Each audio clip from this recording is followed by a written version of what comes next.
Hello everyone. In today's video I will be showing you how to force command. So without any further ado, let's get into the video. 1. Remove people who do not respect you from your life. There are some people who will never live up to your expectations.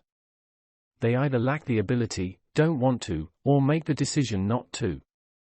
They will never give you the respect you think you are entitled to.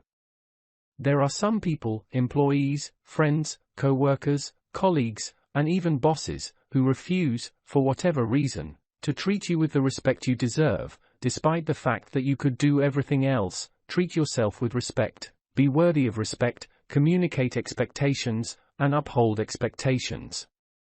What's this? You are powerless to change that. It's regrettable. There is no consolation in it. However, it is what it is.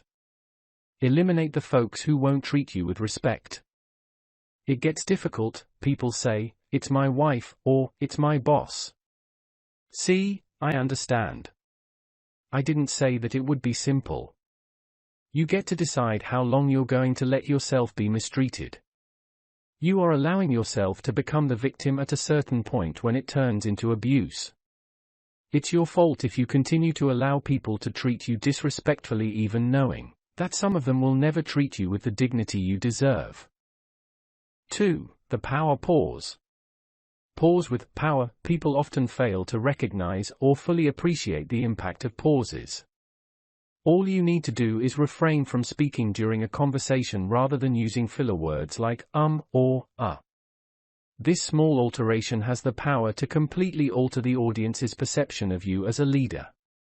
You come off as more collected, less hurried, and uneasy. Try saying, "Hey, I've got something I want to say," then pausing in your next meeting. People are prompted to ask, "Wait, why is it so quiet?" as they lean forward on the edge of their chairs. This is the simplest approach to be respected with certainty. Do not try to utilize all of your time. Instead than trying to fill every available second by speaking, use power pauses. 3. Make eye contact. The second technique is to maintain extended eye contact on purpose. Why do I say that? Usually, when our eyes are jerky and shifting, we are anxious about something. When you stare someone in the eye, it compels you to face your timidity because we're frightened we'll say something foolish. You may establish a far deeper connection with your audience by making eye contact. Making purposeful, extended eye contact offers you more self-assurance and increases the likelihood that your audience will trust you. How does this work in a large space? If there are 10 or more people in the room, after briefly locking eyes with each person, turn your attention to the next. What about a stadium packed to capacity? The procedure is the same as it was in the smaller chamber. You won't be able to look everyone in the stadium in the eyes since that is not conceivable. Choosing one person from each sector, you must make eye contact with that person. It appears as though you are looking each one in the eye simultaneously from that section. 4. Summarize instead of theorizing. Don't theorize, instead, summarize is the third strategy. You don't need to answer any questions during one-on-one interactions. Without necessarily offering any direct advice, doing so will give the other person the impression that you genuinely care about their circumstance. You don't need to be in charge or actively participating in the discourse while speaking to small groups of people, such as an internal meeting. You should listen instead. Allow the dialogue to flow, take in everything that is said, put it all in order in your head, and then repeat it in 1 or 2 short words. Being the one who summarizes will cause people to exclaim, "Wow, that was really eloquent." There isn't really a large audience in terms of size. There isn't really much room for listening to a conversation, so you have to sum everything up in advance.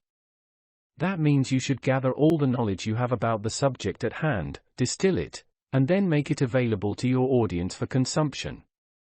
These 3 techniques can drastically alter how your audience sees you. It's simple for an introvert to get respect by using the power pause, maintaining prolonged eye contact, and summarizing rather than theorizing. No matter how quiet or introverted you are, if you follow these steps, you will notice a difference right immediately. 5. Explain what you expect. Nobody will be able to read your thoughts. Nobody will try to speculate as to what it is. Nobody will make an effort to figure out what you're pursuing. I'll give you a very simple illustration. When I was the baseball, football, and basketball coach for my boys, I stressed respect during the very first practice. I explain what that entails, how it will appear, how we will communicate with one another, how the players should address me, and what title they should use. You must be very clear about your expectations. You can do that verbally by using the example I just gave, but you can also do it non-verbally by how you act and carry yourself in social situations. Let there be no mistake, speculation, there is no ambiguity regarding how you expect to be treated. Because if there is confusion, neither your demands nor the needs of the individuals you are working with, such as your spouse, children, or subordinates, will be addressed. Therefore, set clear expectations, explain them, and know how you want to be handled. 6. Ask for your own respect. First and foremost, you must respect yourself if you want the respect of others. Many of the males I know minimize their contribution to society. They minimize what they do for the family, the company, or the neighborhood. Many of the men I see beat themselves up, they surround themselves with negative people and engage in negative self-talk. People judge how they will treat you based on how you treat yourself, because those who don't respect themselves nearly enough don't deserve to be treated with respect by others. Put your best face forward. Recognize your worth. Recognize your worth. Recognize your contribution to your surroundings, a dialogue, an encounter, an adventure, or a project at work.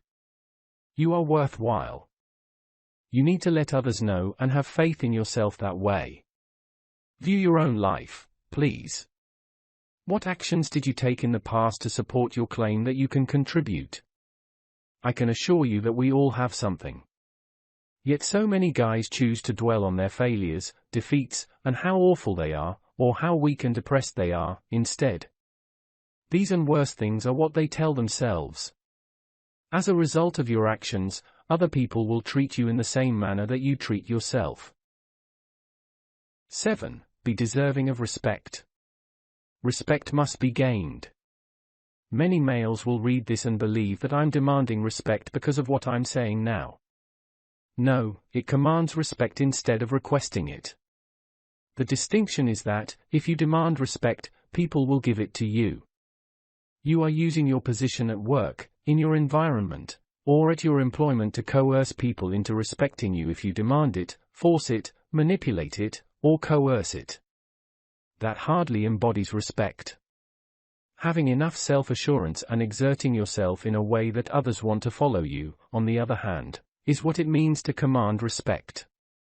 People will want to follow you if you are respected.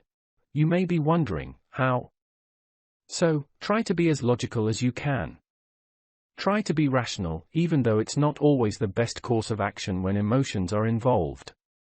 You'll become mentally unwell if you overthink. You'll feel uneasy and uncomfortable.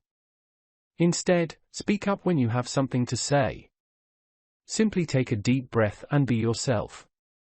When you overthink something, you begin to interpret things so precisely that you persuade yourself that it means something that it doesn't, and vice versa.